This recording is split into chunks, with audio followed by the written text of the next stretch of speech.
Pameran perangkat keras militer hasil sitaan selama operasi militer khusus di Ukraina resmi dibuka di Moskow. Mayoritas peralatan tempur yang disita Rusia berada dari negara-negara NATO.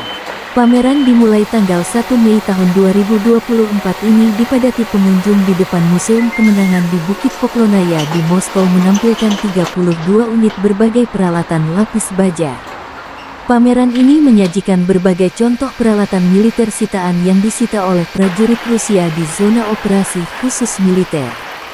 Secara keseluruhan, ada 32 item, kata Andrei Lyubchikov, peneliti senior di Museum Pusat Angkatan Bersenjata Rusia. Pameran ini dibagi menjadi beberapa zona tematik dan disertai dengan stand informasi tentang negara produsen, karakteristik taktis dan teknis, serta tempat dan keadaan penangkapannya oleh personel militer Rusia.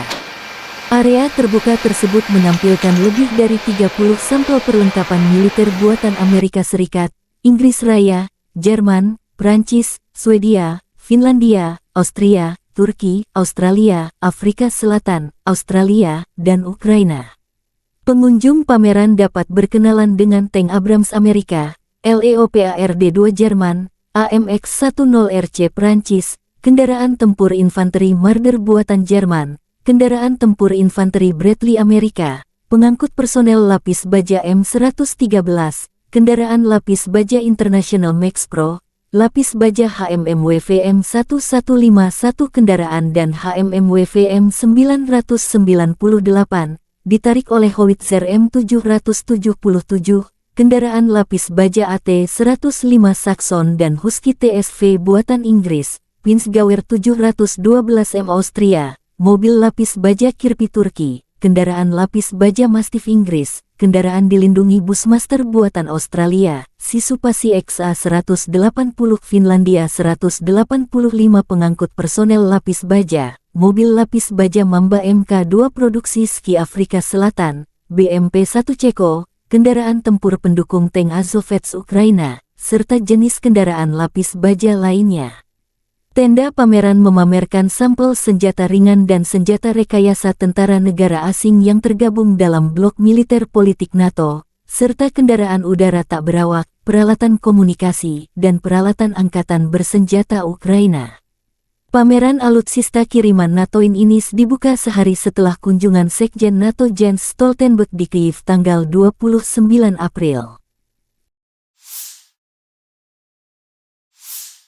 Sekretaris Jenderal NATO memuji kepemimpinan Presiden Zelensky dan keberanian pasukan dan rakyat Ukraina, namun mengakui bahwa kepemimpinan dan keberanian saja tidak dapat mengusir pasukan Rusia, Anda juga membutuhkan senjata dan amunisi. Dia menyadari bahwa penundaan yang serius dalam memberikan dukungan telah menimbulkan konsekuensi serius di medan perang. Ukraina sudah kalah persenjataan selama berbulan-bulan, lebih sedikit rudal dan drone Rusia yang ditembak jatuh, dan Rusia mampu maju di garis depan, kata Stoltenberg saat berkunjung ke Kyiv, ibu kota Ukraina tanggal 29 April tahun 2024. Tetapi belum terlambat bagi Ukraina untuk menang. Lebih banyak dukungan akan segera datang. Para menteri pertahanan mendengar seruan jelas Presiden Zelensky pada pertemuan Dewan NATO Ukraina beberapa hari yang lalu, dan mereka setuju untuk meningkatkan dukungan kami, kata Stoltenberg. Ia menyambut baik paket bantuan besar baru dari Amerika Serikat, yang memberikan bantuan senilai lebih dari 60 miliar dolar, serta komitmen baru dari Inggris, Jerman, dan Belanda, dan menambahkan, saya mengharapkan pengumuman lebih lanjut dalam waktu dekat. Kedua pemimpin membahas persiapan KTT NATO pada bulan Juli. Sekutu telah sepakat untuk merencanakan peran NATO yang lebih besar dalam mengkoordinasikan bantuan keamanan dan pelatihan untuk Ukraina, kata Sekretaris Jenderal. Saya yakin kami juga memerlukan komitmen keuangan multitahun yang besar untuk mempertahankan dukungan kami. Untuk menunjukkan bahwa dukungan kami terhadap Ukraina bukan bersifat jangka pendek dan ad hoc, namun bersifat jangka panjang dan dapat diprediksi. Moskow harus memahami, mereka tidak bisa menang. Dan mereka tidak bisa menunggu kita keluar. Mengenai keanggotaannya, Stoltenberg mengatakan, tempat Ukraina yang sah adalah di NATO.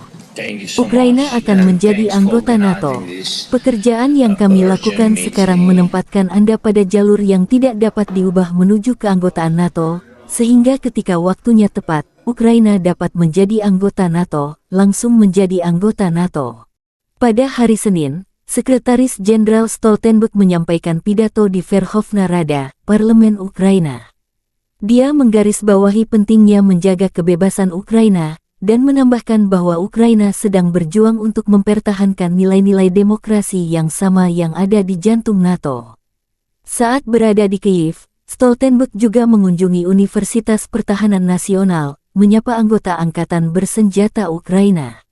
Dia juga bertemu dengan staf dari perwakilan NATO di Ukraina untuk mengucapkan terima kasih atas layanan dan dedikasi mereka.